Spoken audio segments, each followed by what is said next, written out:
ನಮಸ್ತೆ ಎಲ್ಲರಿಗೂ, welcome back to Desi Delicacy. So ನಾನು ನಮ್ಮ ಲಾಸ್ಟ್ ವಿಡಿಯೋದಲ್ಲಿ ಇಲ್ಲೇ ಜರ್ಮನಿಯಲ್ಲಿ ಸಿಗೋ ಅಂತ ಒಂದು ಸೊಪ್ಪನ್ನ ಯೂಸ್ ಮಾಡಿಕೊಂಡು ಪೆಸ್ಟೋ ಮಾಡೋದು ಹೇಗೆ ಅಂತ ಇಂಗ್ಲೀಷಲ್ಲಿ ಅಪ್ಲೋಡ್ ಮಾಡಿದ್ವಿ.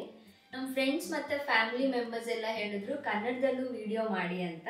ಸೊ ಹಾಗಾಗಿ ಇವತ್ತು ನಾವು ಕನ್ನಡದಲ್ಲಿ ವಿಡಿಯೋ ಮಾಡ್ತಾ ಇದ್ದೀವಿ. ನೀವೆಲ್ಲ ಅನ್ಕೋಬೋದು ಯೂಟ್ಯೂಬಲ್ಲಿ ಆಲ್ರೆಡಿ ಸುಮಾರು ಕುಕಿಂಗ್ ಚಾನೆಲ್ಸ್ ಇದೆ, ಇವ್ರ ಚಾನೆಲ್ ಸ್ಪೆಷಾಲಿಟಿ ಏನಪ್ಪ ಅಂತ. ಸೊ ನಾವೊಂದು ಹೊಸ ಉದ್ದೇಶ ಇಟ್ಕೊಂಡು ದೇಸಿ ಡೆಲಿಕಸಿ ಚಾನೆಲ್ನ ರೀಲಾಂಚ್ ಮಾಡಿದ್ವಿ. ಏನಪ್ಪ ಉದ್ದೇಶ ಅಂತಂದ್ರೆ ನಮ್ಮ ದೇಸಿ ಅಡುಗೆಗಳನ್ನ ವಿದೇಶದವ್ರಿಗೆ ಪರಿಚಯ ಮಾಡಿಸೋದು, ಮತ್ತೆ ಈ ವಿದೇಶದ ಅಡುಗೆಗಳನ್ನ ಹೇಗೆ ನಮ್ಮ ಶೈಲಿನಲ್ಲಿ ಮಾಡಿ ನಮ್ಮ ಜನಗಳಿಗೆ ತೋರಿಸ್ಬೋದು ಅಂತ. ಸೊ ಈ ಉದ್ದೇಶ ಇಟ್ಕೊಂಡು ನಾವು ಈ ಚಾನೆಲ್ನ ರೀಸ್ಟಾರ್ಟ್ ಮಾಡಿದ್ವಿ. ಆಲ್ರೆಡಿ ನಮ್ಮ ಚಾನೆಲ್ಗೆ ಸಬ್ಸ್ಕ್ರೈಬ್ ಆಗಿರೋರಿಗೆ ನಮ್ಮ ಪರಿಚಯ ಇರುತ್ತೆ.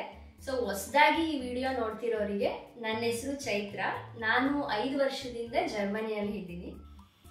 ನಾವಿವತ್ತು ನಮ್ಮ ಚಾನೆಲಲ್ಲಿ ಜರ್ಮನಿಯಲ್ಲಿ ತುಂಬ ಕಾಮನ್ ಆಗಿ ಮಾಡುವಂಥ ಒಂದು ಊಟನ ಹೇಗೆ ಮಾಡೋದು ಅಂತ ತೋರಿಸ್ತೀವಿ.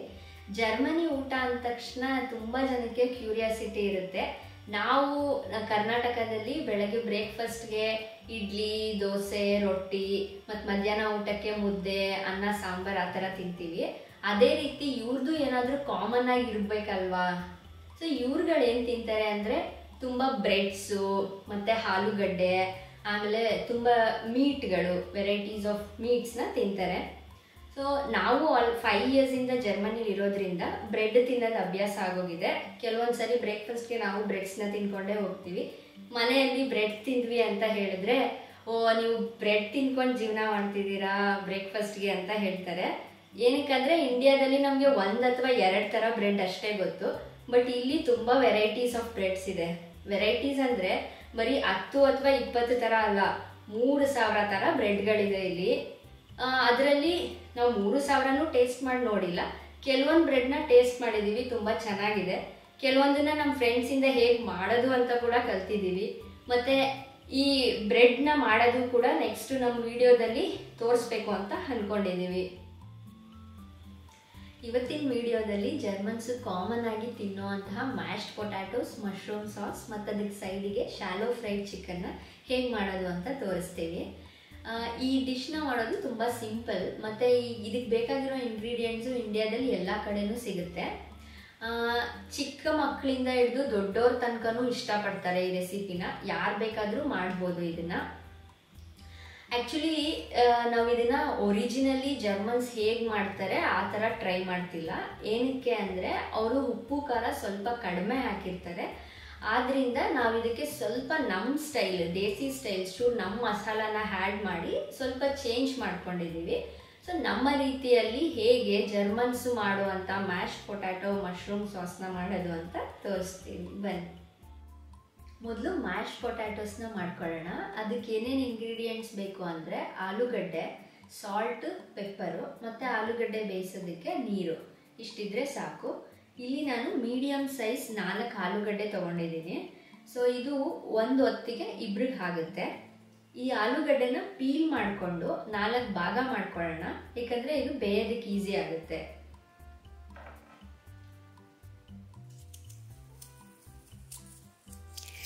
ಈ ಥರದ ಊಟ ಎಸ್ಪೆಷಲಿ ಜಿಮ್ಗೆ ಹೋಗೋರಿಗೆ ತುಂಬ ಯೂಸ್ ಆಗುತ್ತೆ. ಏನಕ್ಕೆ ಅಂದರೆ ಇದೊಂಥರ ಕಂಪ್ಲೀಟ್ ಮೀಲ್ ಇದ್ದಂಗೆ. ಆಲೂಗಡ್ಡೆಯಿಂದ ಕಾರ್ಬೋಹೈಡ್ರೇಟ್ ಸಿಗುತ್ತೆ, ಚಿಕನ್ನಿಂದ ಪ್ರೋಟೀನ್ ಸಿಗುತ್ತೆ. ನಾವು ಹೇಗೆ ಜಾಸ್ತಿ ಅನ್ನ ತಿಂತೀವೋ ಅದೇ ಥರ ಇವರು ಆಲೂಗಡ್ಡೆ ತಿಂತಾರೆ. ನಾವು ಅನ್ನಕ್ಕೆ ಥರ ಸಾಂಬಾರುಗಳು, ಕರಿಗಳು ಮಾಡ್ಕೊಂಡಂಗೆ ಇವರು ಡಿಫ್ರೆಂಟ್ ಸಾಸ್ಗಳನ್ನ ಮಾಡ್ಕೊತಾರೆ ಇದಕ್ಕೆ. ಇವಾಗ ಒಂದು ವಿಡಿಯೋ ತೋರಿಸ್ತೀವಿ ನೋಡಿ. ಆಲೂಗಡ್ಡೆಲೂ ತುಂಬ ಥರ ಇರುತ್ತೆ. ಸೂಪರ್ ಮಾರ್ಕೆಟಲ್ಲಿ ಅದಕ್ಕೆ ಸೆಪ್ರೇಟ್ ಸೆಕ್ಷನ್ ಇರುತ್ತೆ. 5 kg ಬ್ಯಾಗು, 10 kg ಬ್ಯಾಗು ಆ ಥರ ಇಟ್ಟಿರ್ತಾರೆ. ಸೊ ನಾವು ನಮ್ಗೆ ಎಷ್ಟು ಆಲೂಗಡ್ಡೆ ಬೇಕೋ ಅಷ್ಟನ್ನು ರೀಸ್ನಬಲ್ ಪ್ರೈಸಿಗೆ ಸಿಗುತ್ತಲ್ಲ ಅಷ್ಟು ತೊಗೊಂಡು ಬರ್ತೀವಿ.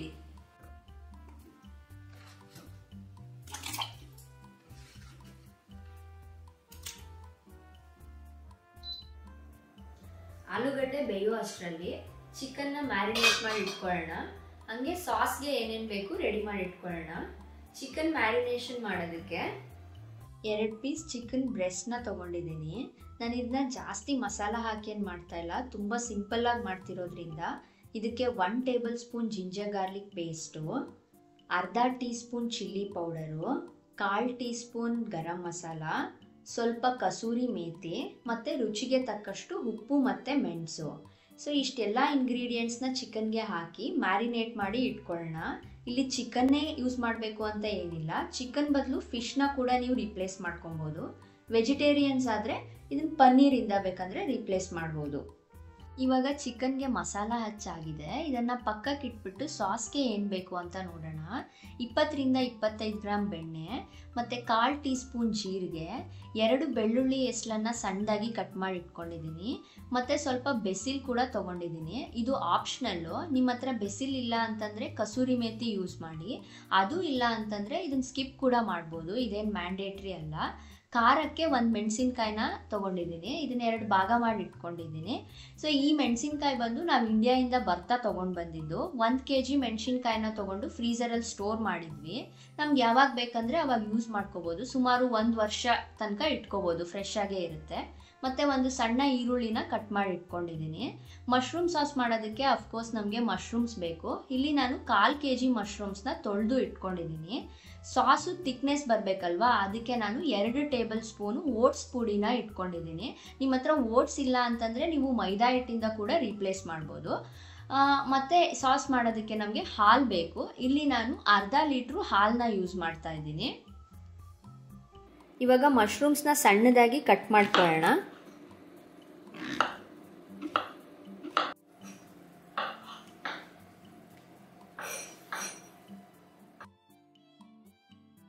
ಇವಾಗ ಆಲೂಗಡ್ಡೆ ಬೆಂದಾಗಿದೆ.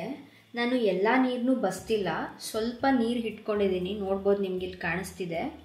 ಇದಕ್ಕೆ ಸಾಲ್ಟು ಮತ್ತು ಪೆಪ್ಪರ್ನ ಹಾಕಿ ಮ್ಯಾಶ್ ಮಾಡ್ಕೊಳ್ಳೋಣ.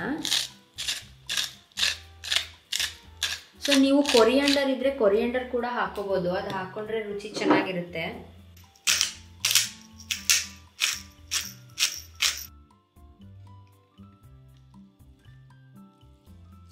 ಇವಾಗ ಮ್ಯಾಶ್ಡ್ ಪೊಟ್ಯಾಟೋಸ್ ರೆಡಿ ಆಗಿದೆ. ಮಶ್ರೂಮ್ ಸಾಸ್ನ ಮಾಡೋದಕ್ಕೆ ಪಾತ್ರೆ ಬಿಸಿ ಆದಮೇಲೆ ಸ್ವಲ್ಪ ಬೆಣ್ಣೆ ಹಾಕಿ, ಬೆಣ್ಣೆ ಕರಗಿದ ಮೇಲೆ ಜೀರಿಗೆ, ಬೆಳ್ಳುಳ್ಳಿ, ಬೆಸಿಲ್ಲು ಮತ್ತು ಮೆಣಸಿನ್ಕಾಯಿನ ಹಾಕಿ 2 ನಿಮಿಷ ಸ್ಟಿರ್ ಮಾಡ್ಕೊಳ್ಳೋಣ.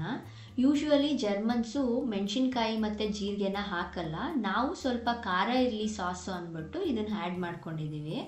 ಮತ್ತು ಇದಕ್ಕೆ ನಾವು ಕಟ್ ಮಾಡ್ಕೊಂಡಿರುವಂಥ ಈರುಳ್ಳಿನೂ ಹಾಕಿ ಅದು ಗೋಲ್ಡನ್ ಬ್ರೌನ್ ಕಲರ್ ಬರೋ ತನಕ ಫ್ರೈ ಮಾಡ್ಕೊಳ್ಳೋಣ.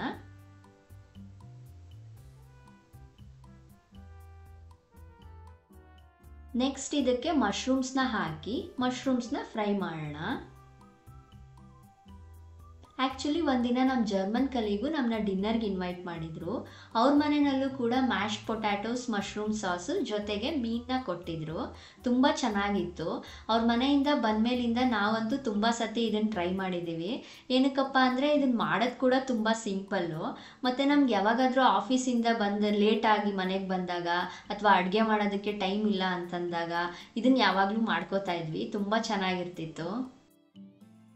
ಇವಾಗ ಮಶ್ರೂಮ್ಸ್ ಎಲ್ಲ ಫ್ರೈ ಆಗಿದೆ. ನಾನು ಇದಕ್ಕೆ ಓಟ್ಸ್ ಪುಡಿನ ಆ್ಯಡ್ ಮಾಡ್ಕೊತಾ ಇದ್ದೀನಿ. ನಾ ಆವಾಗಲೇ ಹೇಳ್ದಂಗೆ ನಿಮ್ಮ ಹತ್ರ ಓಟ್ಸ್ ಪುಡಿ ಇಲ್ಲ ಅಂತಂದರೆ ನೀವು ಮೈದಾ ಹಿಟ್ಟನ್ನ ಹಾಕೋಬೋದು. ಆಮೇಲೆ ಇದಕ್ಕೆ ರುಚಿಗೆ ತಕ್ಕಷ್ಟು ಉಪ್ಪು ಮತ್ತು ಪೆಪ್ಪರ್ನ ಹಾಕಿ ಒಂದ್ಸರಿ ಮಿಕ್ಸ್ ಮಾಡ್ಕೊಳ್ಳೋಣ. ನೀವು ಜಾಸ್ತಿ ಬೇಯಿಸಿದ್ರೆ ಇಲ್ಲಿ ಗಂಟಾಗೋ ಚಾನ್ಸಸ್ ಇರುತ್ತೆ, ಹಂಗಾಗಿ ಒಂದ್ಸತಿ ಮಿಕ್ಸ್ ಮಾಡಿದ್ಮೇಲೆ ಹಾಲನ್ನ ಹಾಕೋಬೇಕು. ಇದಕ್ಕೆ ನಾನಿಲ್ಲಿ 1/2 ಲೀಟ್ರಿಗಿಂತ ಕಡಿಮೆ ಹಾಲನ್ನ ಸೇರಿಸ್ತಾ ಇದ್ದೀನಿ. ನಿಮಗೆ ಸಾಸ್ ಜಾಸ್ತಿ ಬೇಕು ಅಂತಂದರೆ ನೀವು ಹಾಲನ್ನ ಜಾಸ್ತಿ ಮಾಡಿಕೊಂಡು ಅದ್ರ ತಕ್ಕಂಗೆ ಓಟ್ಸ್ ಪುಡಿನೂ ಸ್ವಲ್ಪ ಜಾಸ್ತಿ ಹಾಕೋಬೇಕು. ಈ ಥರ ಮಿಕ್ಸ್ ಮಾಡಿ ಇದು ಈ ಕನ್ಸಿಸ್ಟೆನ್ಸಿ ಬರೋವರೆಗೂ ಬೇಯಿಸಬೇಕು. ಒಂದ್ಸತಿ ಈ ಕನ್ಸಿಸ್ಟೆನ್ಸಿ ಬಂದಮೇಲೆ ಸಾಸು ರೆಡಿ ಆಗಿದೆ ಅಂತ ಅರ್ಥ. ಆ್ಯಕ್ಚುಲಿ ಇದು ಆರ್ಕೊಂಡ್ಮೇಲೆ ಇನ್ನೂ ಸ್ವಲ್ಪ ಗಟ್ಟಿ ಆಗುತ್ತೆ. ಹಾಗಾಗಿ ಇವಾಗ ಸ್ಟವ್ನ ಆಫ್ ಮಾಡಿ ನೆಕ್ಸ್ಟು ಚಿಕನ್ ಫ್ರೈ ಮಾಡ್ಕೊಳ್ಳೋಣ. ತವಾನ ಬಿಸಿ ಮಾಡೋಕ್ಕೆ ಇಟ್ಟು ತವಾ ಬಿಸಿ ಆದಮೇಲೆ ಅದಕ್ಕೆ ಸ್ವಲ್ಪ ಬೆಣ್ಣೆನ ಹಾಕಿ ನಾವು ಮ್ಯಾರಿನೇಟ್ ಮಾಡಿ ಇಟ್ಕೊಂಡಿರೋ ಅಂಥ ಚಿಕನ್ನ ತವಾ ಮೇಲೆ ಹಾಕೋಣ.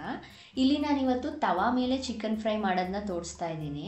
ಇದನ್ನು ನಿಮ್ಮ ಹತ್ರ ಓವನ್ ಇದೆ ಅಂದರೆ ನೀವು ಓವನಲ್ಲಾದರೂ ಬೇಕ್ ಮಾಡ್ಕೊಬೋದು, ಅಥವಾ ಏರ್ ಫ್ರೈಯರ್ ಇದೆ ಅಂದರೆ ಏರ್ ಫ್ರೈಯಲ್ಲಾದರೂ ಕುಕ್ ಮಾಡ್ಕೊಬೋದು.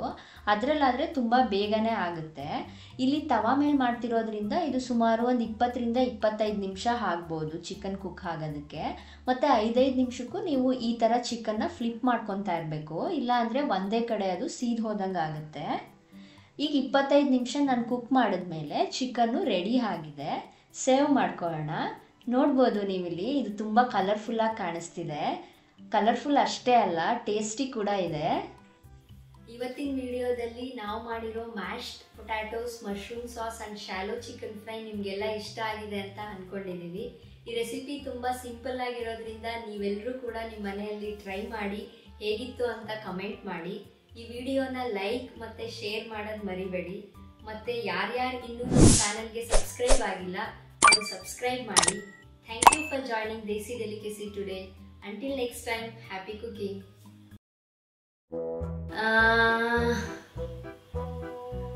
ಆಕ್ಚುಲಿ ಇಲ್ಲಿ ಸ್ವಲ್ಪ ಮಿಸ್ ಆಯ್ತು. ನಮ್ಮ ಮನೇಲಿ ನಾವು ಬ್ರೇಕ್ಫಾಸ್ಟ್ಗೆ ಬ್ರೆಡ್ ತಿಂದ್ವಿ ಅಂದ್ರೆ, ಓ ನೀವು ಅಲ್ಲಿಂದ ಇಲ್ಲಿಗೆ ಹೋಗ್ಬಿಟ್ಟು, ಅಲ್ಲ ಇಲ್ಲಿಂದ ಅಲ್ಲಿಗೆ ಹೋಗ್ಬಿಟ್ಟು ತುಂಬಾ ಚಿಕ್ಕ ಏನೋ ಮಿಸ್ ಆಯ್ತಾ, ಸಿಗುತ್ತೆ ಇದರಿಂದ. ನೆಕ್ಸ್ಟ್ ಏನ್ ಹೇಳ್ಬೇಕು?